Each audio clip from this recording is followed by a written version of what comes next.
آیت اللہ العظمٰ نخودہ کی مجلس پڑھ رہے تھے، لوگ تشریف فرما تھے.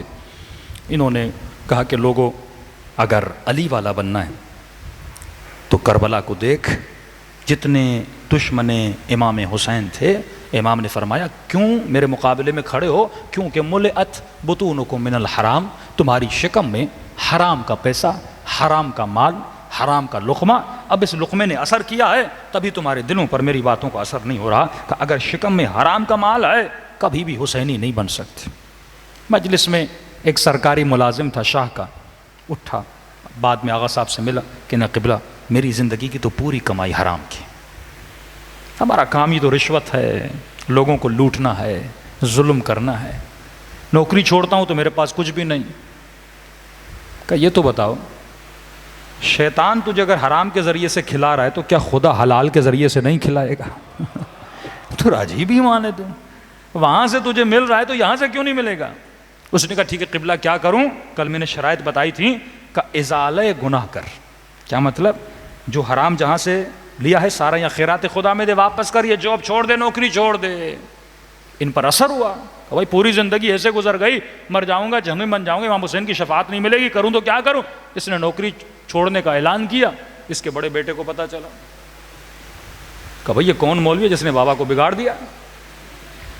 ہاں، یہ گاڑیاں، یہ پروٹوکول، یہ پیٹرول، یہ سب کچھ، یہ گھر ور سب چلا جائے گا. اس نے کس مولوی نے آپ کو کہا ہے؟ اس نے آغا نخودکی نے کہا ایسے ہی کہا ہے. کیا تم بیٹے کی زندگی تباہ کرو گے، اولاد کی سب کچھ دے دو گے؟ کہ سب کچھ دے دوں گا، مجھے تمہاری آخرت، اپنی عاقبت خراب نہیں کرنی. اس نے کہا ٹھیک ہے میں مولوی کو دیکھ لوں گا. دشمنی اسی لیے مولوی سے ہوتی ہے. ہاں؟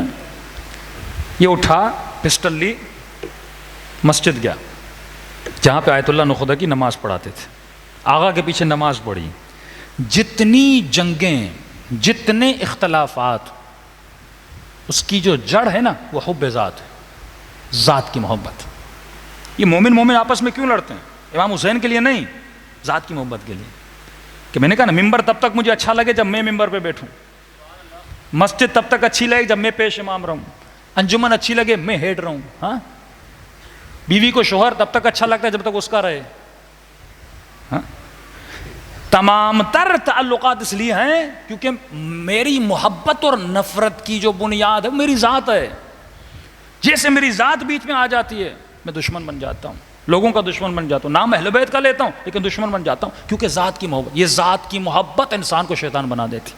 اگر امام حسین میں علیہ باللہ ذرہ برابر بھی ذات کی محبت ہوتی مولا کربلا میں نہ جاتے. اولاد کی محبت ہوتی کربلا میں نہ جاتے. بیوی بچوں کی محبت ہوتی کربلا میں نہ جاتے. اپنی اولاد سے مولا محبت کر رہے تھے اللہ کی خاطر. اس سے محبت تھی تو ان سے محبت تھی.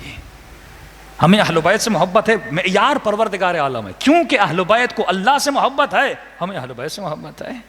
تو جہاں ذات آتی ہے وہاں دشمنیاں، وہاں طلاقیں بنتی ہیں، تعلقات ختم ہوتے ہیں، دوستیاں بگڑ جاتی ہیں جہاں پہ ذات آ جاتی ہے.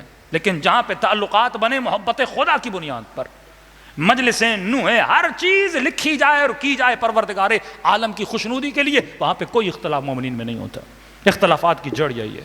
پسٹل چھپا کر آیا، آغا نخودکی کے پیچھے نماز پڑھی. اب دیکھیے جس کو خدا کرامت عطا کرے اس کے وجود میں، یہ تو مولا کا ادنا سا غلام ہے نخودکی، لیکن طاقت اور پاور اس کے پاس کتنا ہے. فرماتے ہیں آغا نخودکی مسجد سے نکلے، یہ بھی چھپتا چھپتا آغا نخودکی کے پیچھے چلا.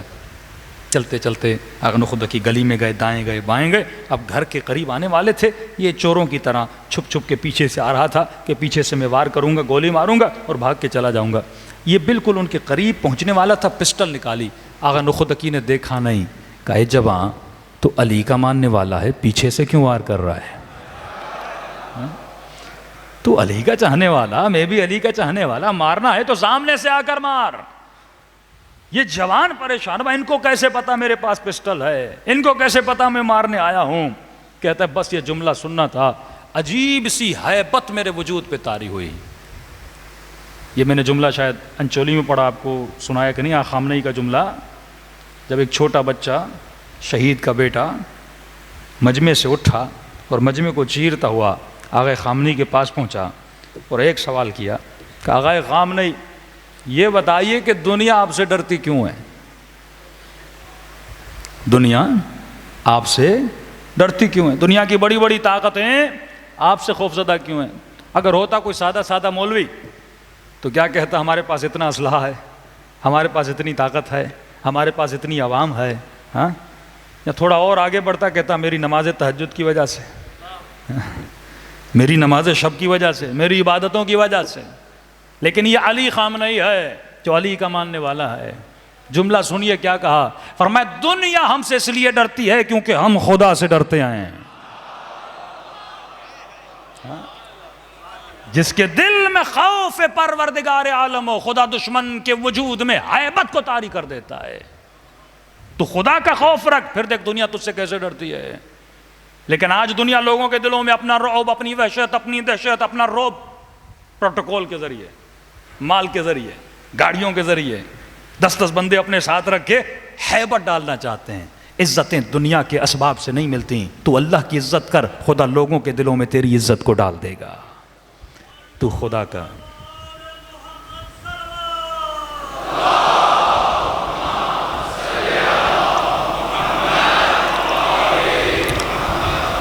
شاہ کے سپاہی کہتے ہیں جب ہم خمینی کو گرفتار کرنے گئے، گرفتار خمینی کو کرنے گئے تھے، لیکن کہہ رہے ہیں کہ جب ہاتھوں میں ہتھکڑیاں پہنانا چاہتے تھے تو ہاتھ ان کے کانپ رہے تھے۔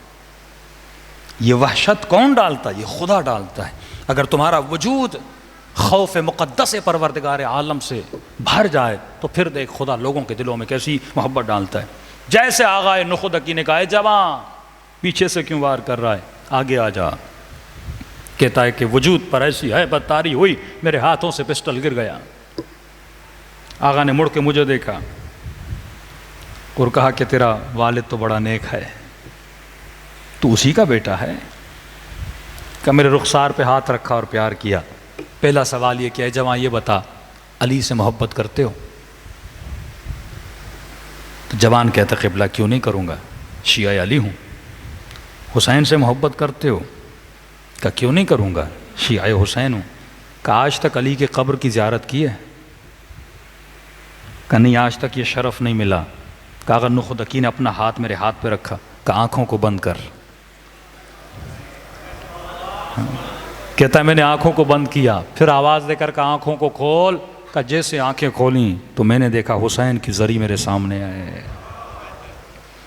یہ ولایت کا پاور، یہ طی العرش کا پاور، جس کی روح اتنی بلند ہو جاتی ہے، خدا ایسے مقامات سے اسے نوازتا ہے۔ کہ حسین کی زری سامنے تھی، آقا نے زیارت پڑھنا شروع کیا، السلام علیک یا ابا عبداللہ، السلام علیک یا ابن رسول اللہ، السلام علیک یا ابن امیر المؤمنین، السلام علیک یا ابن فاطمہ الزہراء۔ اب کہا کیا علی کے روزے کی زیارت کرنا چاہو گے؟ خوشی کے مارے میں نے کہا اور کیا چاہیے؟ کہ پھر کہا آنکھوں کو بند کر، آنکھوں کو بند کیا، آنکھیں کھولیں تو علی کا روزہ میرے سامنے تھا۔ پھر کہا کہ مدینے کی زیارت کرنا چاہو گے؟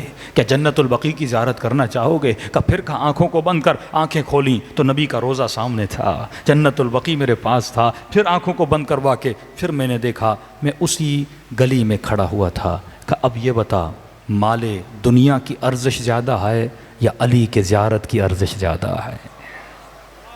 کیا چاہیے؟ مجھے مارنا چاہتے ہیں مار لے، تجھے چاہیے یہ جو آج تم نے دیکھا، تجھے یہ چاہیے یا وہ چاہیے جو تیرے پاس ہے؟ یہ جوان رو پڑا، قدموں پہ گر پڑا، قبلہ مجھے معاف کریے گا، میرے پاس حقیقت نہیں تھی۔ کہ جوان اصل یہ طاقت ہے جو اہل بیت تجھے دینا چاہتے ہیں۔ دشمن تجھے مال دے گا، دشمن تجھے دولت دے گا، دشمن تجھے عہدہ دے گا، دشمن تجھے لالچ دے گا، دشمن تمہاری لذتوں سے اور محبتوں سے مس یوز کرے۔ سب سے پہلا چیک اینڈ بیلنس یہ ہوتا ہے کہ آپ کو پسند کیا ہے، پھر اسی چیز کو دشمن وسیلہ بناتا ہے۔ کسی جوان نگاہ حرام کی اس کی کمزوری ہے، شیطان اسے وسیلہ بناتا ہے۔ کسی کی مال کمزوری ہے، شیطان اسے وسیلہ بناتا ہے۔ تو دشمن مختلف حربوں سے تمہارے قریب آتا ہے اور تجھے حسین کا دشمن بنا دیتا ہے۔ فرمائے جوان یہ وہ حقیقی مقام ہے جو اہل بیت تجھے عطا کرنا چاہتے تھے۔ تو حقیقی مجلس کا مقصد یہ ہے کہ مومن جب یہاں پر آئے تو تمام تر نفس کی غلامیوں سے نکل کر حر کی طرح حسین کا غلام بن کے مجلس سے باہر چلا جائے۔ صلوات پڑھے محمد و آل محمد۔